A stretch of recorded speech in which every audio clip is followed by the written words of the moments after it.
You know, it's rare that an episode of television manages to both be an exposition dump and still engaging and thrilling at the same time. But somehow, episode 2 of Dexter New Blood gets it done. I'll give you my thoughts and reactions to the latest episode of Dexter New Blood right after the jump.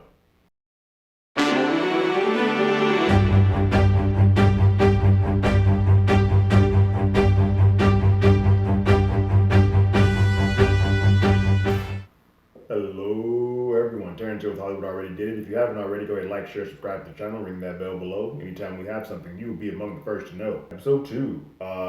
We're going into spoilers, folks. So I know I was in mild spoilers the first episode review, but this one we're in it. I think you've gotten on the train by now, so you know what's going on.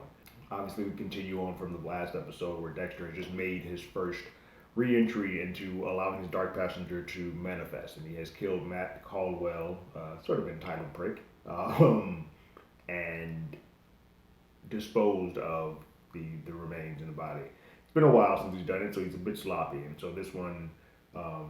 He has to deal with some of the ramifications of the cleanup of that in this. But this episode opens with him and Harrison, who is returned back to his life. The two of them are sitting at a table, just kind of giving that outer eye of you abandoned me for 15 years, I abandoned you for 15 years conversation without saying much. We get a lot of exposition. We won't go into it all, but the biggest thing, some of the biggest takeaways in this is that Hannah is deceased. Hannah has passed away from pancreatic cancer 3 years ago. So Harrison's sort of been on the move and not really stationary. He's been looking for Dexter. He went to Oregon where we last left him at the end of the original series to see that he left there and then wound up here. And the only reason he sort of got in touch with him is because of social media, which I feel like all in all, with the way the tech is, that's going to be some of the biggest stuff that is hard for Dexter to kind of get around in the murders. I feel like that's going to keep coming back up throughout this entire thing. Some of the things he got away with, like with GPS on phones and Instagram and social media and the ring lights and Alexa and all that type of stuff. I feel like that's going to do him in because he's just been so far removed from doing this. Plus, he lives in a town where it's very small knit and tight knit, where that he doesn't have to rely on those type of things. So I think it could come to bite him in the butt dealing with somebody who may have money and technology and whatever at their disposal. But he and Harrison are having a convo. You can tell that Harrison's very jaded and upset and just kind of wants to know why. Dexter doesn't want to go into it that night because he's literally just coming down off of his high, off of killing Matt. But he says we'll talk to him about it in the morning. After something that a lot of parents do if they haven't seen their kid for a while. It's like, hey, remember when you were 5, that one thing you always liked? How about I make some blueberry pancakes? He's like, no, what are you doing? I'm not 5. So there's a lot of disconnect there. One of the biggest issues that I think some people took with that last episode, outside of the bullet thing, which, whatever, I'm not going to get into that, but a lot of it was the way that Deb reacted or responded or acted. They didn't believe that was more in line with the Deb that we were sort of used to. The frantic swearing like a sailor Deb. We get that here. I think that the imagination that Dexter was having is that the Deb that he had before, when he was all in line, was very calm, cool, and collected. It was the one that actually, for whatever, for better or worse, started to love him at the end of the series. What we're getting now is the person who's like, "What the fuck are you doing, Dexter? You're endangering Harrison. You're opening up those wounds that you are getting your son involved into a war that you should not be a part of. You're going to make him as bad as you're going to damage him. You're going to f him up. And so any F word or curse word that you wanted to hear Ms. Carpenter say, she gets it in this episode, and kind of is that aggressive sound in the back of his head that says, "Stop! You need to stop this. You need to not put Harrison in harm's way." So then the next day happens, and Dexter starts to see that he has left some spots around. Not all the blood that he, not all the blood that he thought we got was taken care of, and he sees that there's a trail of blood that he just didn't account for. So he starts to kind of shovel it all up, but then the police arrive, and not that he's under arrest or anything. The police arrive because they want to use his place, as it's the central location to most of those woods, as the base camp for their setup, and he agrees. Dexter has a Dexter has a tendency to make it harder on himself by basically, and granted, it would have brought attention on him if he said no, But he has a high habit of putting himself in the eye of the storm so he can sort of try and deal with things and whack-a-mole issues that may pop up around that problem. So yes, he allows him to set up base camp, but also he kind of forgets that Harrison's in the house and sends Angela in there to go set up and figure out what she's going to do with the map. And then all of a sudden Harrison comes out and is like, "Hi, I'm Jim's son." So he's keeping the lie. He's not putting Dexter's business out there, but he is still half truth in it. Something that Dexter always does. It's just that he is a son.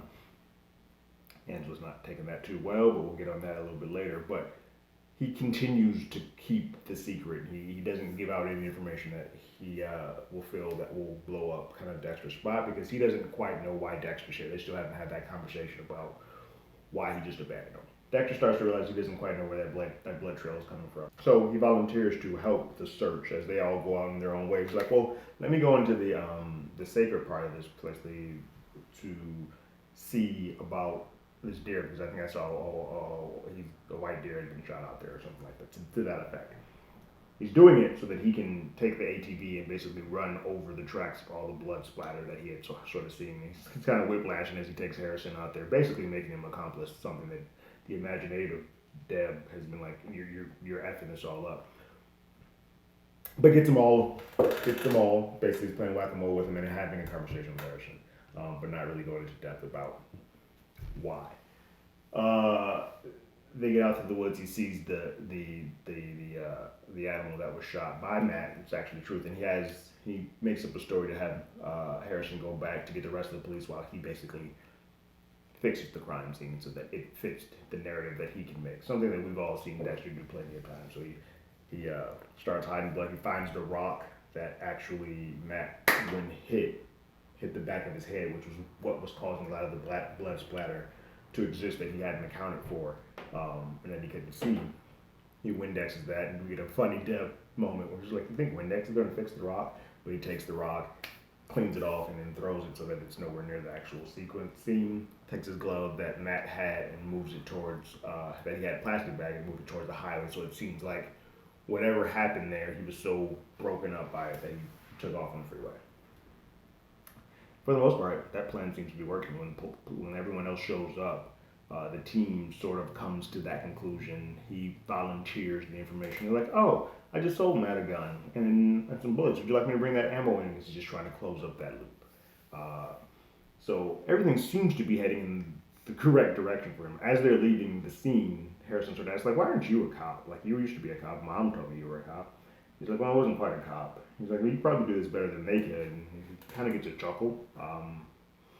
But he uses the excuse to say that all the pain and blood and whatnot that he's had seen over and over and over again from every crime scene just sort of started taking a toll.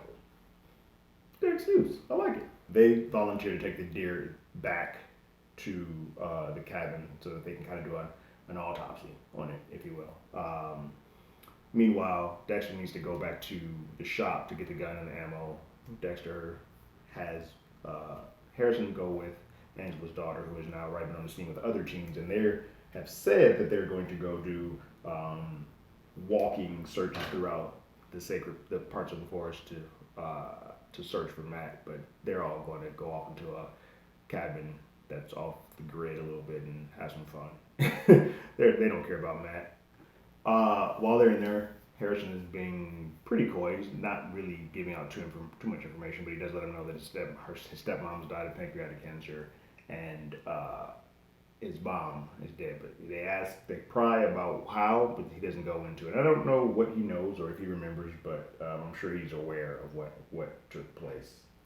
He may not know how or why, but he may know to an extent. But I just kept getting nervous because I feel like the more he talks or gives away information, the more things can gotta get pieced together. That it's going to, with him there, it's going to start being easier for people to sort of put that connection with Dexter, especially if they find this body and they find this body chopped up into pieces that fit that norm. It's going to be real easy to tie those loops together, and that gives me a little bit on heart palpitations and on the edge of my seat. While they are there, the autopsy is happening, and it is proven that those bullets match the bullets. And Dexter does this thing, like, "Oh, let me see it." Pull out my receipt, like, "Yeah, these are the bullets that match." Kind of just playing along. And he's basically closed off that loop. And Angela and them are like, we'll close off this investigation, we'll close things out, and call it off. Before they do that, though, Dexter and Angela need to have a conversation about this whole parent thing. And she's not upset about the fact that he lied. She's more upset that he didn't feel comfortable enough to have these conversations about parenting and having a kid and all that. Dexter's very surprised by that. She sort of gets the secret that her daughter is adopted and not hers biologically. Uh, and Dexter, this is the key point, is to show you how if things keep going the way they are and it is figured out who he is, Angela's going to have a much bigger distaste for Dexter than I think he's imagining.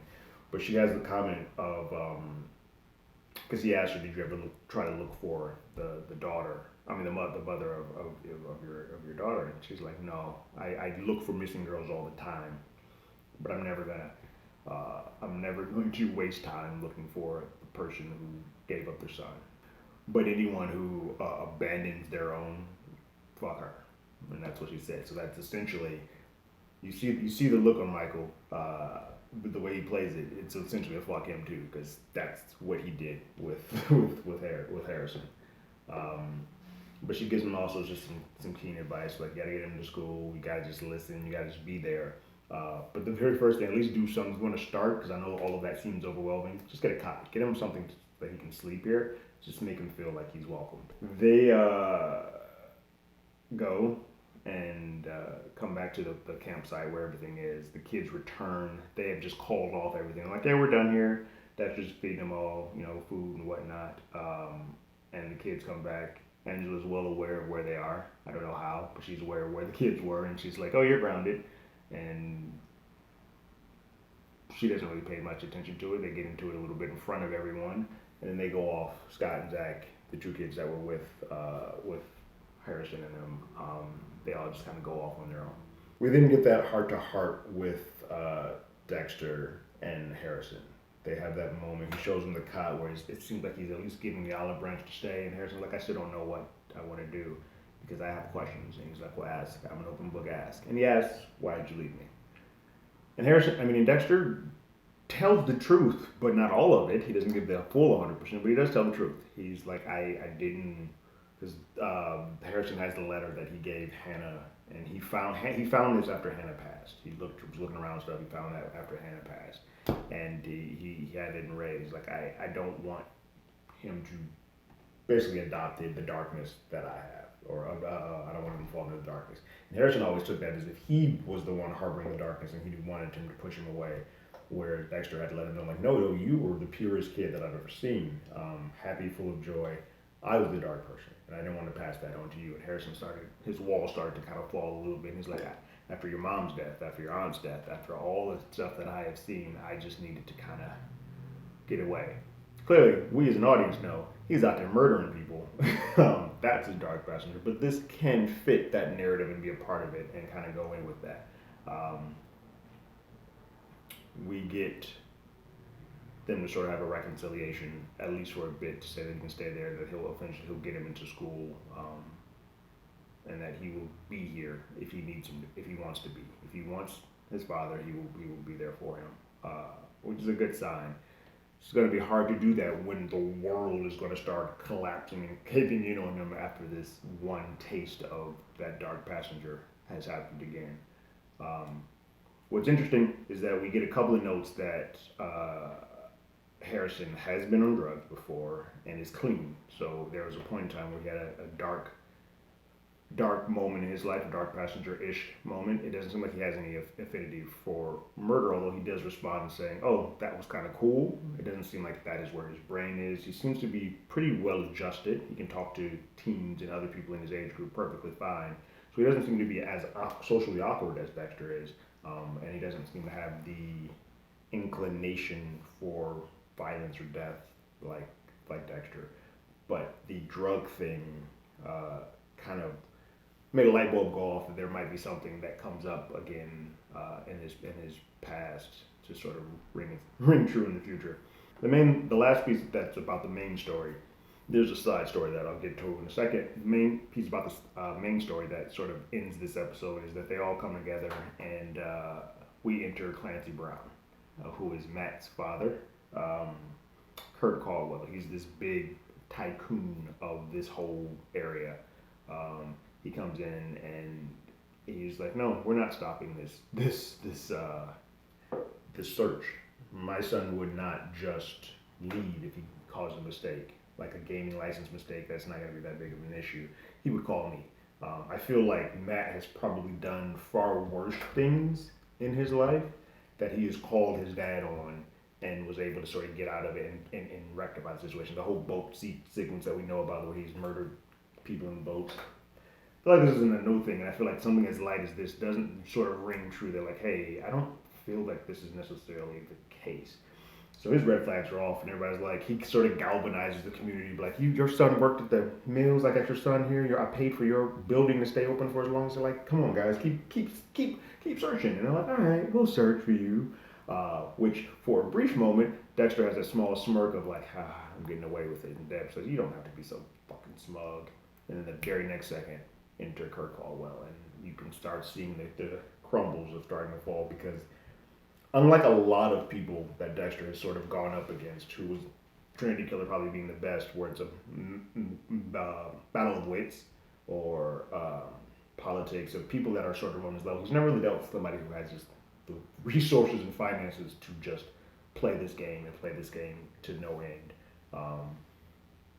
And if Dexter's code is still in play, Kurt being a rich businessman and a dick doesn't really fit the narrative of Dexter. Like, I gotta take this guy out to shut him up. He has to have been doing something evil as well, which sort of leads to the side story that is happening this entire thing. And it feels like it's too easy to be Kurt Caldwell, although it feels like the eyebrow and the eye that we sort of get in the shadows feels like that. But it's one of two people, I think. Either Kurt Caldwell or Edward Olson, who was the other businessman who allows Angela to use the helicopter to kind of do the search. And Angela's daughter sort of flipped off outside the store. There's an entire sequence where we start seeing those missing girls that keeps popping up in this entire series so far. We see one of the missing girls being taped and watched in a room. Stuff keeps getting put in place, champagne, chocolates, whatnot, but they are watching her in this environment for purposes. It looks a lot like the call window that Olsen is watching when Angela shows up with the cop badge, but that seems too simple. It feels like it's Clancy, and that feels like if you're going to try to keep the series going and make it sort of a why does Dexter have the urge or need to try to kill this person, it makes sense here. The issue is, even if it is Clancy, even if it is Kurt Caldwell, he's a hard person to remove off the board for such a high-profile man in such a small, tight-knit community. Just killing him isn't going to be as simple as it probably would be for people that are a lot more unknown, or a lot more hidden, or a lot more dickish. He seems on the surface level that everybody loves him, even though I feel like he's got a lot of skeletons in his closet and clearly has cleaned up messes for Matt before. But it's going to be harder to prove that, especially since you don't have the in and the police stuff where you can kind of just go close the door and search yourself or do that stuff yourself. You don't have that access that you once did. All in all, though, really good episode. I'm fully invested in. Like, it's got my juices back up for Dexter. I think we're back in it. It feels right. All hell's about to break loose, though. I think it's going to get, that wall is going to start closing tighter and tighter and tighter. And the relationship that he has with Harrison, part of me is like, oh, it'd be great if they were a father-son duo of murderers, but at the same time, you're like, no. Harrison was probably the purest thing that ever came out of Rita. And the fact that Hannah, being her nutso self as well, didn't poison this kid, I would like him to stay as pure as he is now, and not go down that rabbit hole. But everybody's killing on all cylinders, and I feel like you enter Clancy Brown, it's going to be a nice battle between these two, and I'm all in for it. What did you guys think of the second episode of Dexter New Blood? Storm of Fuck. I just love saying that title. Go ahead and leave your thoughts and comments in the comments below. If you haven't already, you can follow us on Twitter at HollywoodADI. You can hit us up on email at HollywoodAlreadyDidIt@gmail.com. We also have a podcast with the same name that's on Google Podcasts, Spotify, Apple Podcasts, and here on YouTube, and anywhere that plays podcasts. Like always, I got my ticket. You got yours.